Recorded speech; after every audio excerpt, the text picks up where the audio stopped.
आज का ये सटरस का कार्यक्रम, सॉरी, ये आयुर्वेद में जो ये सटरस बताए गए हैं ना, तो ये इनमें जैसे हम एलोपैथिक में कोई दवाइयां वगैरह लेते हैं तो उसमें क्या होता है, कैलोरी, विटामिन, कार्बोहाइड्रेट सब कुछ निर्धारित रहता है।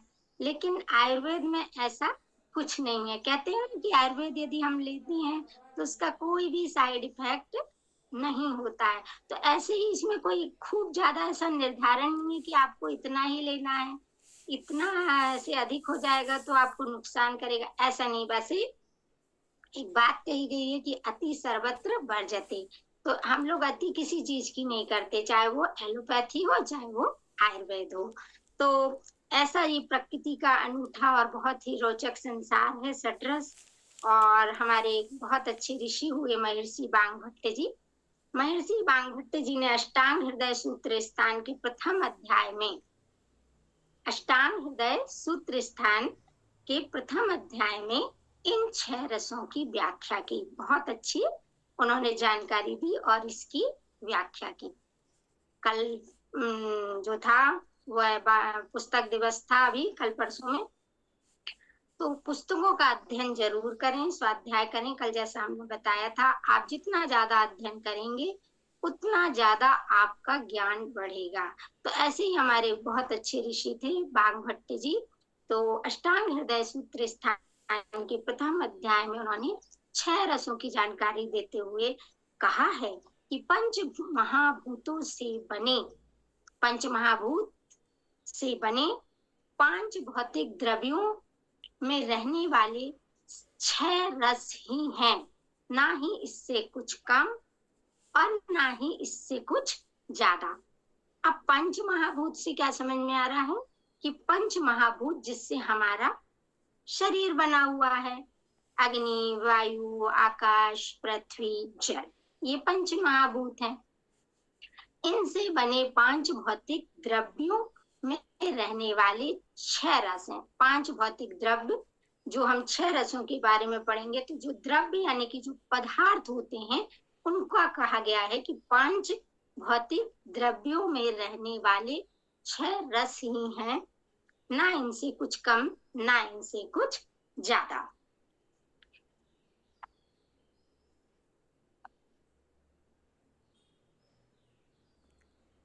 अब क्या कर सकते हैं, रस की एक हल्की सी परिभाषा देते हैं कि हम जो भी वस्तुएं या पदार्थ ग्रहण करते हैं, है ना। ये तो हमने थोड़ा सा आपको भूमिका बताई सटरस की। अब इसकी एक छोटी सी डेफिनेशन लिख लीजिए कि जो भी वस्तुएं एवं पदार्थ हम ग्रहण करते हैं और जिह्वा का ज्ञान जिससे होता है उसे रस कहते हैं। रस किसे कहते हैं आयुर्वेद में, कि हम जो भी वस्तुएं एवं पदार्थ ग्रहण करते हैं और जिसका ज्ञान जिह्वा के द्वारा होता है उसे हम रस कहते हैं। जिह्वा मीन्स जीभ। अब जीभ क्या है? जीभ एक इंद्रिय है जो हमें रस का ज्ञान कराती है। हमारी कितनी इंद्रियां हैं? 5 ज्ञान इंद्रियां हैं, सबको मालूम है ना। आंख है जिससे हम दृश्य करते हैं, देखते हैं। कान है जिससे हम श्रवण करते हैं, सुनते हैं। नाक है जो घ्राणेंद्रिय कहलाती है, जिससे कि हम सूंघते हैं। जीभ है जिससे हम रस का स्वाद लेते हैं। और हमारा 5वां जो ज्ञानेंद्रिय है वो है त्वचा। त्वचा यानी कि स्किन, जिससे हम क्या करते हैं, स्पर्श का अनुभव करते हैं। आपको कोई छूता है, कोई चिमटी काटता है, या कभी गर्म दूध की गंजी या पानी आप उठा लेते हैं, तो क्या होता है, अनुभव होता है हमें गर्म ठंडे का, किसी भी चीज का। तो वो होती है त्वचा। 5वीं हमारी जो ज्ञानेंद्रिय है त्वचा, जो हमें स्पर्श का अनुभव कराती है। एक छोटी सी परिभाषा लिखी। अब हम इन 6 रसों के पहले नाम लिख लेते हैं क्रमशः। आयुर्वेद में जो पहला रस बताया गया है वो बताया गया है स्वादु यानी मीठा। स्वादु यानी मीठा। अब मीठा सुन के तो सबके मुंह में पानी आ गया होगा भाई, है ना? क्योंकि मीठा तो सबको अच्छा लगता है। ये अलग बात है कि आज हमारे जो वातावरण है आस पास का, या हमारी जो दैनिक दिनचर्या है, उसमें गड़बड़ी की वजह से शुगर ने आक्रमण कर दिया है हमारे शरीर पे, है ना?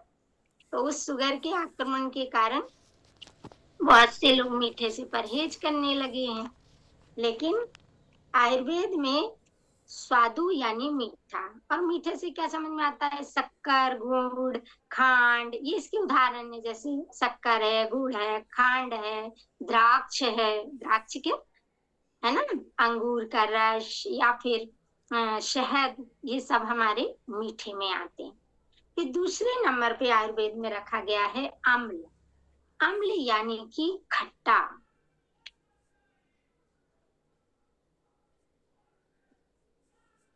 खट्टा के तो उदाहरण बहुत सारे हैं भाई, जैसे कि इमली है, बेर है, और नींबू, संतरा, आम, और दही, छाछ, ये सब क्या है? हमारे खट्टे रस के उदाहरण हैं, है ना? खट्टे में तो बहुत सारी चीजें आती हैं। अमरूद भी कभी कभी खट्टे होते हैं, है ना? करौंदा होते हैं, जितने भी हमारे है, नींबू है जिनमें साइट्रिक एसिड होता है, वो सभी विटामिन सी से भरपूर जो होते हैं खट्टे पदार्थ, वो हमारे अम्ल के उदाहरण हुए। फिर तीसरे नंबर पे रखा गया है लवण यानी कि नमक। अब कई लोगों को नमकीन भी बहुत पसंद होता है ना? लवण यानी कि नमक। तो नमक क्या है भाई? सेंधा नमक, काला नमक, समुद्री नमक, या सफेद नमक, है ना? नमक के ही यह अलग अलग रूप हैं। नमक का एक ही उदाहरण है नमक, चाहे वो सेंधा हो, चाहे वो काला हो, और चाहे सफेद नमक, समुद्री नमक, है ना, जिसको आयोडाइज्ड करके हम जिसे अपने घरों में लाते हैं। नमक आयोडाइज्ड होना चाहिए, क्योंकि आयोडीन की मात्रा उसमें यदि रहती है तो वह हमारी आंखों की ज्योति को बढ़ाता है और हमारी हड्डियों को सुदृढ़ रखता है, मजबूत रखता है। और कभी भी नमक क्या होता है? एक संतुलित मात्रा में ही हमको लेना होता है। ज्यादा नमक खाने से जिनको रक्तचाप की समस्या होती है उनके लिए वह घातक होता है। और निम्न वालों के लिए भी यदि कमी होती है नमक की, तो उन्हें डॉक्टर साहब कहते हैं कि आप थोड़ा नमक अपनी डाइट में बढ़ाइए। तो संतुलित मात्रा में हम नमक का प्रयोग करते हैं। फिर चौथा है तिक्त। तिक्त यानी कि कड़वा। अब कड़वा नाम सुना और सबका मुंह भी कड़वाहट से भर गया। आप लोगों की जानकारी के लिए बता दें, हमारा मुंह अभी कड़वा है, हमने नीम की पत्ती ग्रहण की है। चैत्र मास में, ये जो चैत्र मास चल रहा है, एक जानकारी आपको बताते हैं कि यदि आप खाली पेट नीम की पत्तियां, कड़वी नीम की 2-4 पत्तियों को धोकर यदि चबा लेते हैं, तो आपको कोई भी बुखार जो है, चाहे वो वायरल हो, चाहे कितने प्रकार के आजकल बुखार हो गए हैं, डेंगू, चिकनगुनिया, मलेरिया, पता नहीं कौन कौन से, तो सारे आप फीवर से दूर रहते हैं। तो खाली पेट क्या करना है आपको? नीम की पत्ती चैत्र मास में, आयुर्वेद में बताया गया है बहुत अच्छा कि चैत्र मास में हम यदि खाली पेट नीम की पत्तियां खाते हैं तो हम हमारी, किस तरह से, देखिए माइक अपना म्यूट रखिए, ठीक है ना?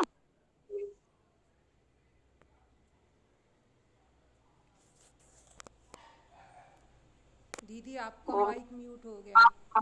हो गया गलती से। संगीता जी आप ऑन कर लीजिए। ठीक है, हाँ, अब आ गई आवाज? जी जी आ गई। हाँ, चलिए।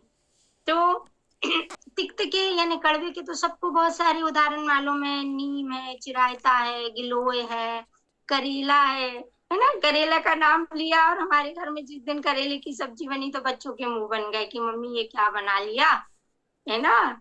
तो करेला क्या है? बहुत औषधि गुण से परिपूर्ण है। तो नीम, चिरायता, गिलोय, करेला ऐसे जो कड़वे पदार्थ हैं, गिलोय समझते हैं सभी लोग। गिलोय, जिसे हम संस्कृत में अमृतावल्ली भी कहते हैं, अमृतवल्ली, और कुछ लोग अपने आसपास गुरुवेल भी कहते हैं। इसके कई नाम हैं और ये अभी हमारी धरा पर अमृत अमृत कर देने वाली औषधि है गिलोय, गुरुवेल। इसका भी खाली पेट सेवन करना चाहिए। चिरायता, जिसको हम लोग साधारण भाषा में भुई नीम भी कहते हैं, है ना, और उसका एक बहुत अच्छा नाम है संस्कृत में काल मेघ, काल को हरने वाला काल मेघ चिरायता कहलाता है। तो ये सब कड़वे। फिर पांचवा है कटुक। दीदी ये चिरायता कहाँ मिलेगा? चिरायता हमारे घरों के आसपास बहुत लगा रहता है और इसके आप भी देखो, आज हमने पौधे नहीं रखे, नहीं तो हम आपको अब भी बता देते। हमारे घर में बहुत चिरायता है और हम चिरायता का भी सेवन कभी कभी कर लेते हैं और अपने योग साथ कैसे करेंगे चिरायता का सेवन दीदी? चिरायता ये सब जितनी औषधि मैंने बताई, चाहे नीम हो, गिलोय हो, चिरायता हो, जिनको शुगर के जो पेशेंट रहते हैं ना, उनको चिरायता का काढ़ा बना के पीना चाहिए। तीनों चीजों को, नीम, गिलोय और चिरायता। चिरायता की भी पत्तियां अपनी कोपल कोपल पत्तियां उसकी अपन ने धोई, चबा ली, और नहीं चबा सकते हैं तो बढ़िया थोड़ी सी कुटनी में कूट लिया सबको, पानी डाला, छना लिया और पी लिया। तो चिरायता को और क्या बोलते हैं? भुई नीम, कालमेघ, काल को हरने वाला कालमेघ। तो दीदी नॉर्मल व्यक्ति को भी चिरायता थोड़ा ले लेना चाहिए ना? बिल्कुल लेना चाहिए, बच्चों को भी देना चाहिए दवाई। देखो आप पैरासीटामोल देती हैं कि नहीं देती? जब आपके छोटे बच्चों को फीवर आता है तो उनको आधी आधी गोली पैरासीटामोल की देते हैं ना, हम डॉक्टर कहते हैं इनको पैरासीटामोल दे दो। तो पैरासीटामोल भी बहुत कड़वी होती है, बच्चे उसको खाने के लिए बहुत रोते हैं कि हमें नहीं खाना, दवाई कड़वी। तो ऐसी चिरायता का थोड़ा सा उसको 4-5 कोपल कोपल उसकी पत्तियां, उनको थोड़ी सी रस उसका निचोड़ा, थोड़ा सा उसको कूटा, रस आ गया, आधी चम्मच बच्चे को पानी के साथ दे दिया। ये जो मैंने औषधि बताई ना, ये आपने यदि जो रोज ले सकते हैं, सप्ताह में एक बार, महीने में एक बार, 15 दिन में, इतनी कारगर हैं कि आप नॉर्मल स्थिति में भी सप्ताह में एक बार ले लीजिए। बहुत अच्छा है, रोग प्रतिरोधक क्षमता, आपके रेजिस्टेंस पावर को भी बढ़ाता है। और साथ में ये सर्दी जुकाम, ये जो छोटी मोटी समस्याएं हैं, ये तो आपको आप स्वयं लेंगे कि यानी ये अनुभव करेंगे कि जब हमारा मौसम परिवर्तन होता है, ऋतु परिवर्तन होती है हमारी एक मौसम से दूसरा मौसम, तो आपके वो लगा है ना चिरायता, तो उसकी फोटो भेज देना। बिल्कुल भेज देंगे। अरे मैं तो रख लेती हूँ दीदी, सुमन दीदी, आज मैं रख नहीं पाई, नहीं तो इनके हर बहेरा, चिरायता, बच, एखंड सब रख लेती हूँ। आज मुझे टाइम नहीं मिला थोड़ा। तो उसकी फोटो भेजेंगी तो पहचान हो जाएगी। बिल्कुल भेज देंगे। और ये इतना अच्छा, बरसात में तो हमारे घरों के आसपास वैसे, यदि जहाँ कच्चे स्थान रहते हैं ना, आजकल क्या होता है, सभी शहरीकरण हो गया है, सभी के पक्के मकान बन गए हैं, तो थोड़ा सा नहीं हो पाता नहीं, लेकिन जहाँ थोड़ा सा मिट्टी वाला स्थान रहता है, वहाँ ये स्वयं आ जाते हैं और बहुत अच्छी औषधि है चिरायता। तो दीदी इसको बेल को लगाना पड़ता है चिरायते की? नहीं, पौधे लग, इसमें बीज भी होते हैं, बीज को डाल दीजिए गमले में आपके यहाँ। तो बीज हम लेके आ जाएं तो दे देंगे ना अपने को? बिल्कुल मिल जाएंगे आपको। आयुर्वेद उसमें जाइए और बोले मुझे, हमें चिरायता के बीज दे दीजिए। उसको साधारण भाषा में भुई नीम भी कहते हैं, भुई नीम। अच्छा। जी हाँ। और इमली के पत्ते जैसे पौधा निकल आता है, वही चिरायता कहलाता है क्या? नहीं, देखो भाई, अभी कंफ्यूज मत हो, अभी अपन को रस पढ़ना है। भुई नीम चिरायता का नाम है। जैसे अपन देखो, अब आपका नाम भी तो कभी होगा ना, कोई घर में प्यार से आपको गुड़िया कहता होगा, मुनिया कहता होगा। संगीता दीदी एक मिनट, अभी इन लोग इतना भ्रमित हो रही हैं, इनसे बोलिए कि अपने चिकित्सालय में ज्वरनाशक काढ़ा मिलता है, उसमें सारी चीजें मिली रहती हैं, तो ये सप्ताह में 1 चम्मच इसको मतलब गला के और फिर उसको उबाल के फिर वो लोग पी लें, तो वही फायदा होता है उसका भी। इतना परेशान नहीं है, बहुत भ्रमित हो जाएंगे। हाँ, भ्रमित नहीं होइए आप लोग। कोई देखिए कौन सा काढ़ा, नाम फिर से बताइए दीदी, काढ़ा कौन सा? वो ग्रुप में डाल देंगे। ज्वरनाशक वात लिखा रहेगा, ज्वरनाशक वात। ग्रुप में डाल तो उसकी आप चिंता मत करें, आप अपने रस को बताते रहें। जी हाँ, अब हम चलते हैं अपने 6 रसों। अपन चौथे चौथे रस के उदाहरण बता रहे थे, नीम, चिरायता, गिलोय, करेला, है ना। अब 5वां नाम जो है वो है कटुक यानी कि तीखा। अब तीखा से तो सबको समझ में आ रहा है कि हम क्या खाते हैं तो तीखा लगता है, मिर्च खाते हैं तो तीखा लगता है। तो इसके उदाहरण क्या होंगे? हरी मिर्ची हो गई, लाल मिर्ची हो गई, काली मिर्ची हो गई, लैनी पीपर हो गई, लौंग हो गई। ये आयुर्वेद में कुछ ऐसे नाम हैं जो हमें तीखेपन का एहसास कराते हैं।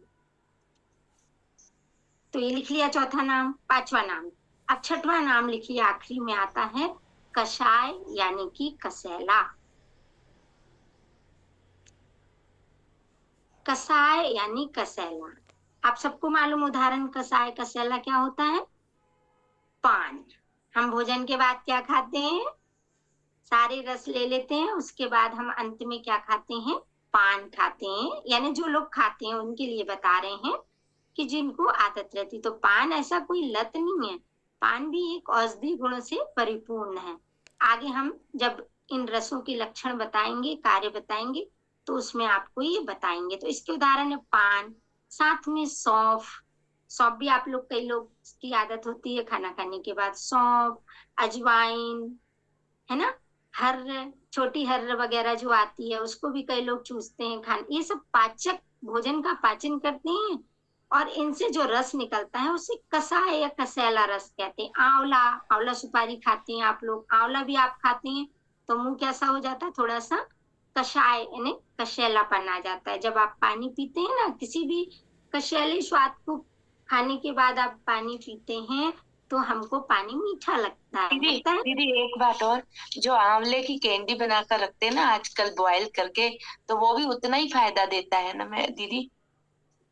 वो थोड़े से तो औषधि गुण उसके नष्ट हो जाते हैं क्योंकि वो उबल जाता है ना बहन। अच्छा अच्छा। हाँ, और आप देखो क्वेश्चन आप ना आपने डायरी में नोट कर लो, हम आखिरी में आपके समाधान कर देंगे, ठीक है? जी दीदी जी। बीच में डिस्टर्ब ना हो, बड़ी दीदी जी का भी आदेश हुआ, ठीक है? तो अपन ये 6 रस जो है इनके आपने नाम लिख लिए सबके। अब इन रसों के हम थोड़े से लक्षण और कार्य देखेंगे। 1 घंटा है ना, सभी योग साधक जो हैं 1 घंटे में हमको सारा बताना है। तो हम चाहते हैं कि जो मेन जिस चीज के लिए अपन जुड़े हैं अपन उसको पहले बता दें, है ना। तो अब हम लक्षण एवं कार्य, 6 रस के लक्षण एवं कार्य। तो पहला रस का नाम है स्वादु यानी कि मीठा। इसके क्या लक्षण है ये बताएंगे। इसको मधुर भी कहते हैं, क्योंकि मीठा होता है ना, मधुर रस। यह भ्रमर, कीट, मक्खी आदि को अत्यंत प्रिय होता है।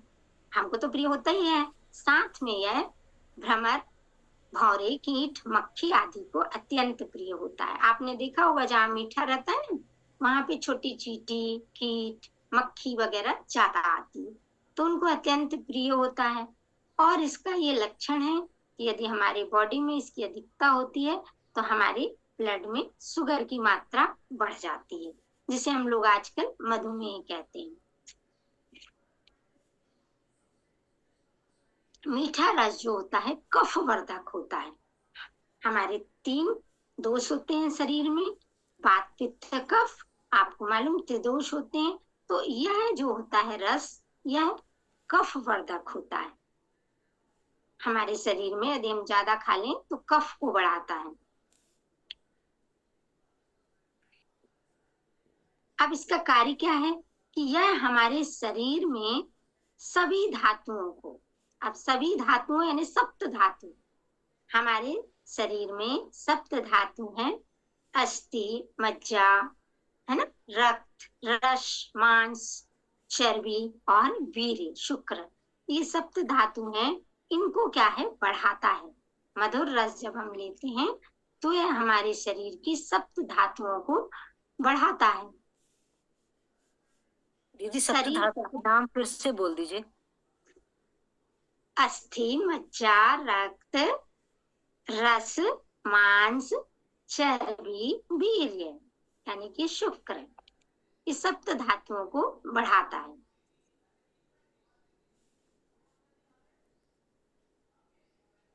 शरीर के लिए पोषक प्रदान करता है, पोषण प्रदान करता है, पुष्टिकारक एवं जीवनदायक है।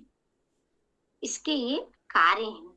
मीठे को हम यदि लेते हैं तो यह शरीर का पोषण तो करता है, साथ में पुष्टिकारक एवं जीवनदायक है, बलवर्धक है। आप बोलेंगे आप कैसे बलवर्धक है, तो हम बताते हैं कि कैसे बलवर्धक है। आयुर्वेद में मीठे को सबसे ज्यादा बलवर्धक बताया गया और यह कहा गया है कि हमें जब भूख लगती है तो हमें सबसे पहले मीठे का सेवन करना चाहिए। अब हम लोग क्या करते हैं, खाने के बाद मीठा हो जाए। हम लोग क्या करते हैं अभी वर्तमान में, सब लोग खाने के बाद मीठा हो जाए तो खाने के बाद मीठा लेते हैं, जबकि आयुर्वेद में कहा गया है कि सबसे ज्यादा बलवर्धक, बल प्रदान करने वाला, पुष्टिकारक, पोषण प्रदान करने वाला इस मीठे रस को यदि आप सबसे पहले ग्रहण करते हैं तो यह जब आपकी पेट की, आपकी जठर की जो जठराग्नि है वो तीव्र होती है और जब आप मीठे को लेते हैं तो वह जठराग्नि उसको पचाना शुरू कर देती है। क्योंकि देखिए जब भोजन अपने को भूख लगी होती है तो उस समय पेट में बड़ी आवाजें होती हैं, हमारी जठराग्नि बड़ी तीव्र होती है, तो उस समय आप मीठा, जो भारी तत्व कहा जाता है, मीठा क्या होता है, भारी तत्व होता है, बलकारक होता है, तो वो पचना शुरू हो जाता है। लेकिन यदि आप भोजन के बाद उसको ग्रहण करते हैं तो वो पचता नहीं है। क्यों? क्योंकि जो भोजन आपने ग्रहण किया उसको वो पहले पचाना शुरू करेगा ना। तो इसीलिए आयुर्वेद में मीठे को बलवर्धक कहा गया है और यह कहा गया है कि हमें मीठा सबसे पहले लेना चाहिए। तो जब शादी में जाएंगे ना तो सबसे पहले हम मीठे की तरफ जाएंगे, ठीक है ना। सबसे पहले मीठा ग्रहण करेंगे। इस रस को लेने से हमारी इंद्रियों में प्रसन्नता आती है। ये भी इसका एक लक्षण या कार्य कहें है। जब भी हम मीठे रस की बात करते हैं तो हमारी जीभ में क्या होता है, पानी आ जाता है, आता है ना, जीभ में पानी आ जाता है और हमारा मन भी प्रसन्न हो जाता है। तो इससे हमारे इस रस का नाम लेते ही या इस रस को ग्रहण करते ही हमारे इंद्रियों में प्रसन्नता आती है और सबसे प्रिय रस माना गया है। पूरे 6 रसों में मीठे को सबसे प्रिय माना गया है, क्योंकि बच्चे, बूढ़े, जवान कोई भी हो, कहीं ना कहीं वो उस मीठे को पसंद करते हैं। चाहे वो चॉकलेट के रूप में बच्चे पसंद करें, चाहे मिठाई के रूप में हम बड़े लोग पसंद करें, खीर हलवा के रूप में पसंद करें। तो ये है इसके लक्षण एवं कार्य। अब चलते हैं दूसरे रस अम्ल की ओर। अम्ल रस लेते ही हमारे जीभ में क्या होता है, पानी आ जाता है। भौं में क्या होता है, संकुचन होता है। जैसे ही खट्टा लिया दांत में खट्टा लगता है ना। तो हमारी इंद्रियों में संकुचन होता है, मुंह में तो पानी लाता है। आप देखिए खट्टे का नाम, जैसे हमको जो प्रिय होता है ना, मान लीजिए रायता पसंद है किसी को, या कढ़ी पसंद है, या कोई खट्टे पदार्थ पसंद है, इमली है, आंवला, आम, तो जैसे ही नाम लिया मुंह में क्या हो गया, पानी आ गया। तो यह रस लेते ही जीभ में पानी आता है। छाती और गले में जलन होती है। कब होती है, जब हम इसकी अधिक मात्रा में लेते हैं ना, तो हमारी यह छाती और गले में जलन पैदा करता है। मुख में लार आती है। लार यानी वही पानी, हमारी जो लार ग्रंथि है वह अधिक मात्रा में लार का स्रावन करती है। आंखों और भौं में संकुचन होता है। दांतों में खट्टा लगता है। जैसे ही खट्टा लिया ऐसे हमने जोर से कर दिया तो ऐसे संकुचन होता है। अब इसका कार्य क्या है, यह रस वायु का नाशक होता है। हमारे पेट की एसिडिटी को शांत करता है। जब एसिडिटी बढ़ती तो कहते हैं ना, थोड़ी छाछ पी लीजिए, या दही में थोड़ा सा हल्का फुल्का भोजन ग्रहण कर रहे हैं तो दही ले लीजिए, सब लोग ऐसा कहते हैं। तो यह रस वायु का नाशक होता है। वायु वात को भी कहते हैं, कई लोगों को वात ज्यादा रहती है, तो ऐसे वात रोगों वालों को तो खट्टा लेने के लिए मना भी किया जाता है कि आप खटाई मत खाइए, लेकिन आप ताजा दही या ताजी छाछ को दिन के समय ले सकते हैं। बहुत से लोग क्या होते हैं, छोड़ देते हैं कि हमें खट्टा खाने मना किया है तो हम खटाई नहीं लेते। रात में हमें छाछ या दही का सेवन नहीं करना है। वायु का नाशक होता है, हमारे वात का नाश करता है, तो उस एक फायदेमंद भी है, उसका लाभ भी है। प्रत्येक चीज का एक लाभ है, एक हानि है। तो ऐसे ही जो हमारे खट्टे पदार्थ है उनका एक लाभ भी है। क्यों? क्योंकि उसमें जो विटामिन सी होता है वह हमारे लिए जरूरी होता है। दही लेते हैं तो दही से हमें कैल्शियम मिलता है, तो हमारी हड्डियां सुदृढ़ होती है। ऐसा नहीं है कि दही खाना, हाँ, दही को रात में सेवन मत करें। जैसे हम आप लोग शादी में जाते हैं तो दही